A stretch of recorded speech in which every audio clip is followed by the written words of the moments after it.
بسم اللہ الرحمن الرحیم۔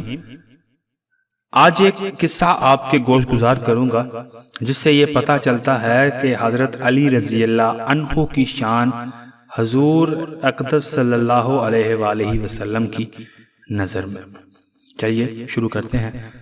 حضور اکرم صلی اللہ علیہ وآلہ وسلم نے اپنی صاحبزادی حضرت فاطمہ الزہرا رضی اللہ عنہا کو حضرت علی بن ابی طالب رضی اللہ عنہ کے ساتھ رخصت کیا تو جب حضرت فاطمہ رضی اللہ عنہا اپنے شوہر حضرت علی رضی اللہ عنہ کے گھر میں داخل ہوئیں تو دیکھا کہ حضرت علی رضی اللہ عنہ کے پاس تو ایک تکیہ، گڑا اور کوزے کے سوا کچھ بھی نہیں ہے اور زمین پر پتھر کا چورا بچھا ہوا ہے۔ حضرت صلی اللہ علیہ وآلہ وسلم نے حضرت علی رضی اللہ عنہ کو پیغام بھیجا کہ جب تک میں نہ آ جاؤں اپنی بیوی کے پاس نہ جانا۔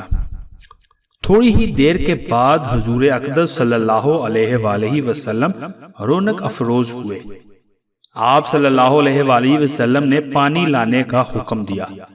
پانی لایا گیا تو آپ صلی اللہ علیہ وآلہ وسلم نے اس میں کوئی دعا اور ذکر وغیرہ پڑھا جو کچھ پڑھنا اللہ کو منظور تھا۔ پھر حضرت علی رضی اللہ عنہ کے چہرے پر چھڑک دیا۔ پھر فاطمہ الزہرا رضی اللہ عنہا کو بلایا تو وہ حیا اور شرم کے مارے اپنے کپڑوں میں لپٹی ہوئی حاضر ہوئیں۔ آپ صلی اللہ علیہ وآلہ وسلم نے ان پر بھی وہی پانی چھڑکا۔ اس کے بعد نبی کریم صلی اللہ علیہ وآلہ وسلم نے حضرت فاطمہ رضی اللہ عنہا سے فرمایا، یاد رکھو میں نے تیرا نکاح ایسے شخص سے کیا ہے جو مجھے اپنے خاندان میں سب سے زیادہ محبوب ہے۔